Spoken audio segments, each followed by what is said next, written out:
2 years ago, I was living with my 8-year-old daughter Lily in a duplex apartment in Denver.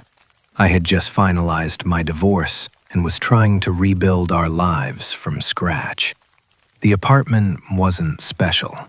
The curtains were peeling, the kitchen hadn't been updated since the 80s, and the backyard was filled with weeds instead of grass.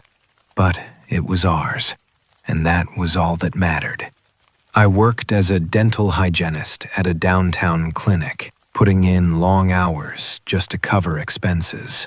Most evenings, I came home exhausted, helped Lily with her homework, cooked dinner, and collapsed into bed by 10 p.m. Our lives were predictable and routine, and that was exactly what we needed after the chaos of the previous year. The neighborhood was quiet, mostly older residents who had lived there for decades. It made me feel safe as a single mom. 3 months after we moved in, a new neighbor, Walter, moved into the apartment next door. He was in his early 50s, always wearing the same faded blue work clothes and a worn-out John Deere cap. The first time I saw him, he was unloading boxes from an old Ford truck. I offered to help. Walter had a strange way of talking. He never looked directly into your eyes, but just off to the side, as if something more interesting was happening behind you. His teeth were yellowed from coffee and cigarettes, and he clicked his tongue before speaking, like he was tasting his words. He worked nights at a warehouse across town, so we didn't see him often. When we did, he was polite enough, asking about Lily's school or commenting on the weather. Nothing about him seemed threatening. It started with small borrowings. About 6 weeks after he moved in, he knocked on my door one Saturday while Lily was at a birthday party. He said the head of his hammer had snapped and almost broken his kitchen window. I laughed and lent him mine. He returned it the next morning, polished and wrapped in a towel like it was precious. Then came screwdrivers, then pliers, then a power drill. Each request came with a little story. The screwdrivers had rolled under the fridge. The pliers got lost in storage. The drill bit snapped.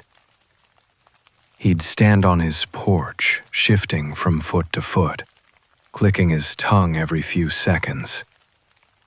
He always returned the tools within a day or two, often cleaner than when I gave them to him.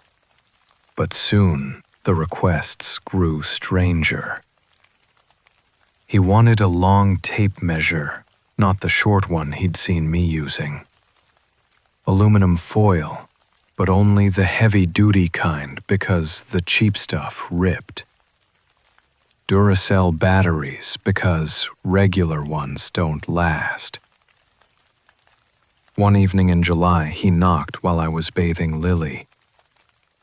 He said his vacuum had broken and asked to borrow mine.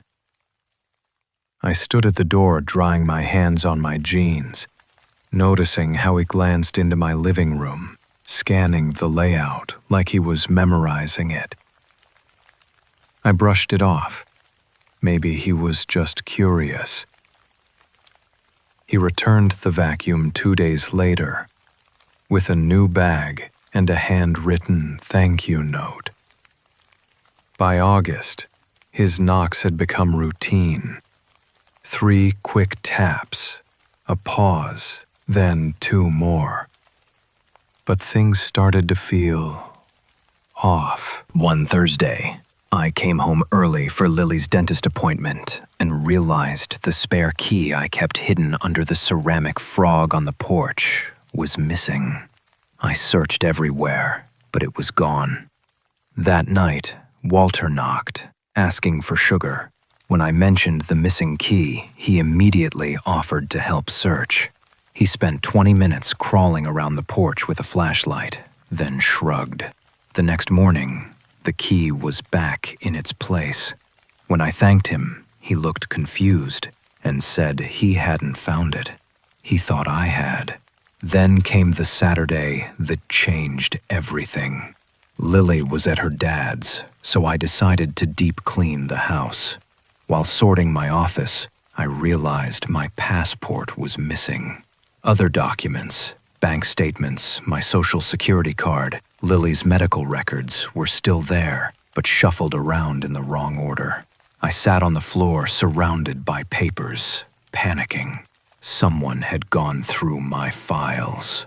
The only thing missing was my passport. I thought about calling the police, but what would I even say? That my papers looked rearranged? I felt paranoid, but the only logical explanation was that someone had used a key, and the only missing key was the spare. That night, Walter knocked again. He wanted to borrow a ladder to change a hallway light bulb. I studied him. He clicked his tongue 3 times in under 30 seconds, his eyes darting past me into my living room. I noticed a small cut on his finger wrapped in a bandage. He laughed when I asked and said he'd sliced it opening the mail. I gave him the ladder, but later that night, I found a tiny blood smear on one of my bank envelopes. I didn't sleep. Every creak of the house set my heart racing. On Monday, I called out of work, replaced all the locks, and installed cameras inside Lily's room and mine. While moving her dresser, I found an old pay stub behind it, one I had never placed there. On the back, in small, cramped handwriting, someone had written my work schedule down to the hour. It wasn't my handwriting. The next morning, I checked the new cameras. At 12:45 a.m., Walter stood at my front door for 30 seconds. Later, at 4:15 a.m., he appeared again at the back door, holding something shaped like a key. I called the police, but the officer said there was no proof of a crime. He suggested changing locks and documenting everything. That afternoon, I changed every lock again and asked my ex-husband to keep Lily for a few extra days. On Wednesday, Walter knocked again. I didn't answer. Through the peephole, I saw him holding a pie on a plate. He knocked 4 times in an hour, then sat on his steps staring at my house for 2 hours straight. The police said he wasn't trespassing. He was on his own property. I sat in my dark living room, peeking through the curtains, watching him watch me. After 3 days, I threw the pie away without touching it. I never spoke to Walter again, but I could feel him, his curtains shifting, his door opening just slightly. I documented everything, keeping a file. A month later, my neighbor, Mrs. Gutierrez, told me Walter had been evicted. The landlord found disturbing things in his unit. Women's IDs taped to his bedroom walls, stolen mail, and detailed notes about neighbors' schedules. Walter had vanished before questioning. Investigators later revealed his real name was Douglas Brennan. He had a history of stalking and identity theft across 3 states. They found my passport and credit cards in his kitchen drawer, along with a key-making kit. 2 weeks later, Lily and I moved out. Even now, I check my credit reports obsessively. I triple-check the locks before bed. Friendly neighbors make me uneasy.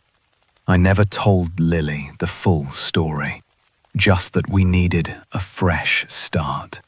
Sometimes, though, I lie awake, wondering how many nights Douglas was inside my home while we were asleep. What did he touch? What did he take without me noticing?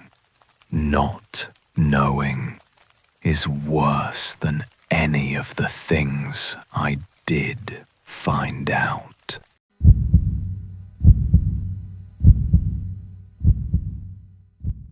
The day we moved into our apartment in Columbus, Ohio, I was carrying boxes upstairs when I met Diane for the first time.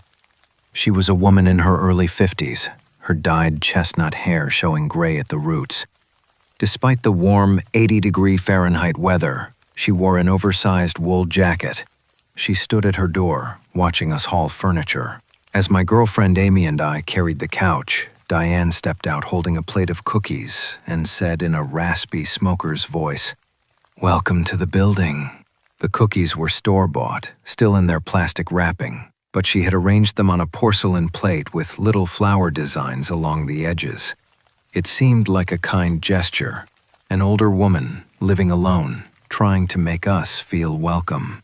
She told us she'd lived in the building for 12 years, knew everyone, and that her door was always open if we needed anything. During the first week, Diane knocked at our door almost daily. At first, it was small things. She needed help reaching something from a high shelf. Then her TV remote wasn't working. Then her cat, Mr. Whiskers, was stuck under the bed. Amy and I didn't mind at first. We were in our 20s, healthy, and felt sorry for her. She mentioned that her daughter lived in California and rarely visited, and that her son had died in a motorcycle accident 5 years ago. In her apartment, I saw old photos of Diane with her kids at different ages, but the pictures stopped suddenly around 2020. Her apartment smelled of cat litter and overly strong air freshener that was supposed to mimic ocean breeze. Every surface was covered in lace doilies or knitted throws, and an entire bookshelf was filled with porcelain angel figurines. After about 3 weeks, Diane's requests escalated. First, she asked for a ride to the store because her car was in the shop. Then it was the pharmacy. Then a doctor's appointment across town, always catching me just as I was leaving for work. She would stand there with her jacket on, clutching her purse in both hands, saying, "I hate to bother you." But the timing was never accidental. She knew our schedules, when we worked, when we did laundry, when we came home.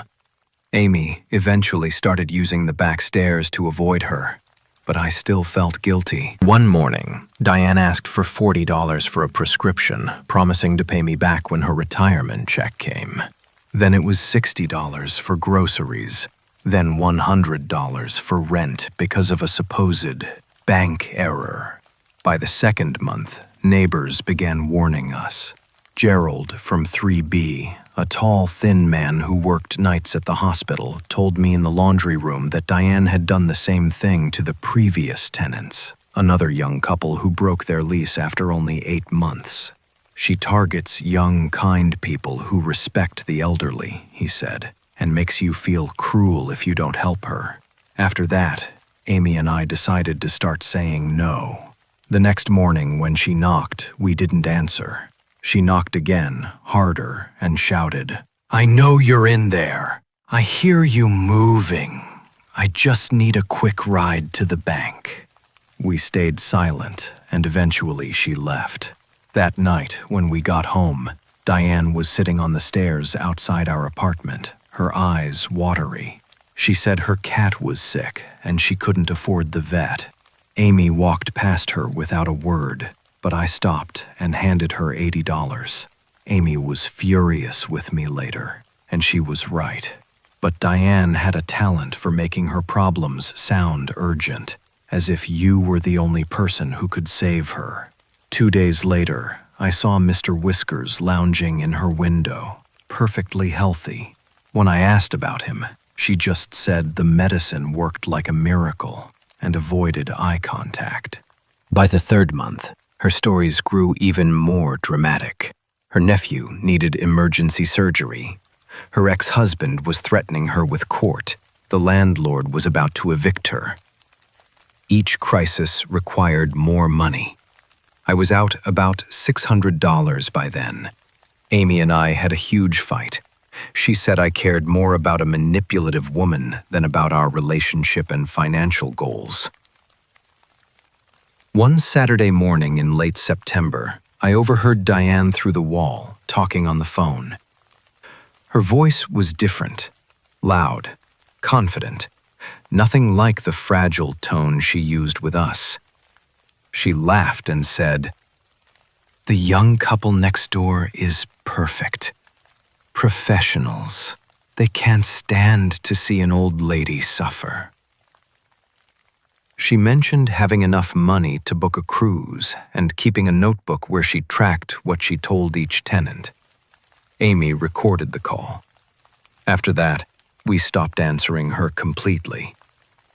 But Diane was relentless, sometimes knocking for 20 or 30 minutes, leaving long messages about how cruel we were. In one, she even said she knew where we worked and what cars we drove. It wasn't a direct threat, but it was unsettling. When a young woman named Beth moved into 4A, Diane immediately latched onto her like new prey. We tried to warn Beth, but Diane got to her first, telling her we were jealous and spreading lies. By November, the whole building was tense. Everyone knew Diane's patterns. When she sat in the lobby, when she prowled the hallways looking for someone to talk to. Other neighbors shared similar stories, but no one moved out because breaking the lease was expensive. One night in mid-November around 11 p.m., I heard police sirens. Neighbors gathered in the hallway as officers knocked on Diane's door. She opened it calmly, wearing the same wool jacket, her face oddly serene. They asked her to come with them for questioning. She nodded, as if she had expected it. Gerald whispered that his brother in Portland had been found dead under suspicious circumstances a few days earlier, with talk of poisoning and insurance money. We never saw Diane again. A week later, workers in hazmat suits cleaned out her apartment. They discovered notebooks detailing every interaction with tenants, including my name, with notes about which sob stories worked best.